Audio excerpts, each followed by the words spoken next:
윤석열 대통령이 석방된다는 말을 듣자마자 윤석열 대통령이 아끼고 사랑하고 다 여기저기 꽂아줬던 법무부 장관을 시켰던 한동훈이가 축하합니다. 잘 됐습니다.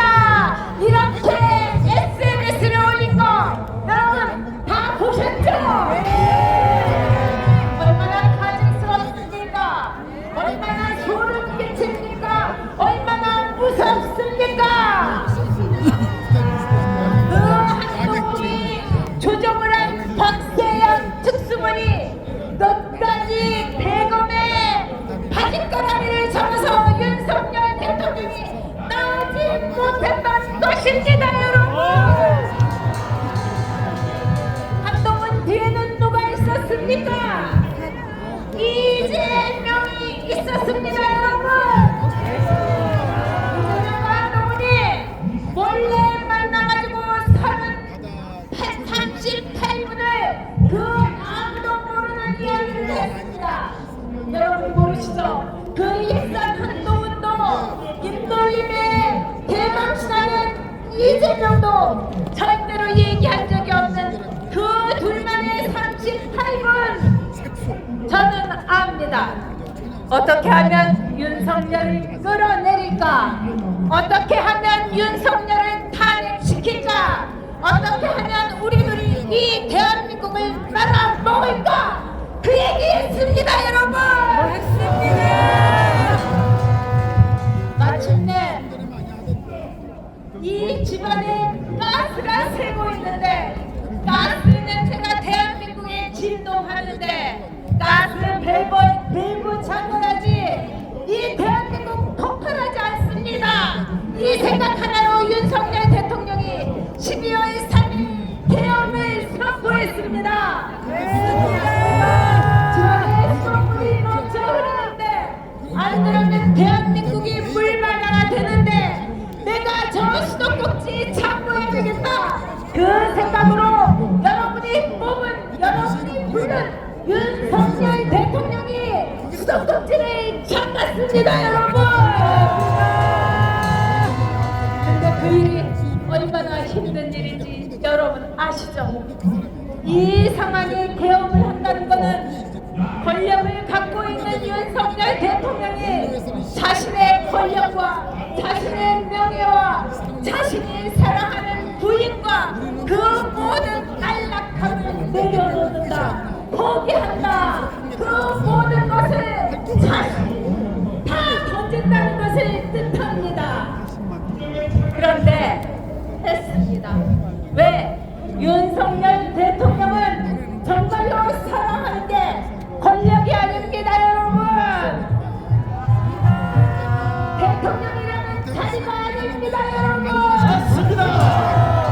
일본이라는 자신의 사랑하는 부인보다도 대한민국을 사랑하는 마음이 더 컸습니다. 여러분을 더 사랑합니다. 그렇기 때문에 계엄을 선포했습니다. 자, 12월 3일 윤석열 대통령의 지지율 올라 11%. 이재명과 한동훈이가 뭐라고 했습니까? 3% 된다, 2% 된다고 했습니다. 지금 여러분 52%입니다. 나를 죽여도 좋다. 내 목숨을 이 나라에 바치겠다. 왜?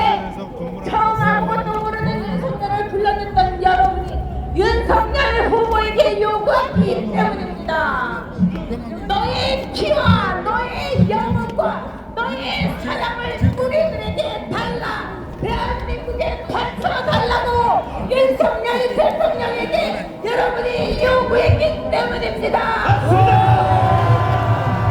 그래서 윤석열 대통령은 그 약속을 지켰습니다. 윤석열 대통령은 폐가 망신할 각오로 대한민국의 대통령이 되기 위해서 출마를 한다고 했습니다. 그리고 12월 3일날 여러분에게 뭐라고 했습니까? 제발 나를 믿어주십시오. 제 충정을 믿어주십시오. 제가 이 대한민국을 얼마나 사랑하는지, 여러분에게 얼마나 충성하는지를 믿어주십시오. 개인에게 충성하지 않는 윤석열입니다. 대한민국에만 충성하는 윤석열입니다. 여러분, 대한민국 국민에만 충성하는 윤석열입니다.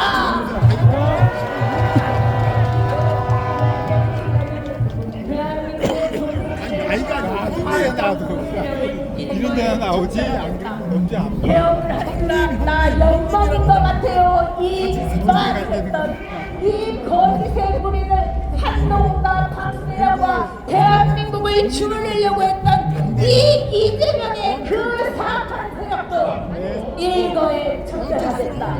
일거에 바보가 되게 만들겠다고 윤석열 대통령은 약속했습니다. 여러분, 저는 기도했습니다. 제가 대장암 사기의 진단을 받고서 하나님께 기도했습니다. 제발 3년만 더 살려달라고. 저 오늘로 3년 3개월입니다. 저는 이제 그 뜻을 압니다. 이 전여기를 의사가 2년 살아야 잘 산다고 했던 전여기를 왜 3년을 넘게 살려주셨는가를 윤석열 대통령 구원하고 대한민국 지키라고 알려주신 겁니다.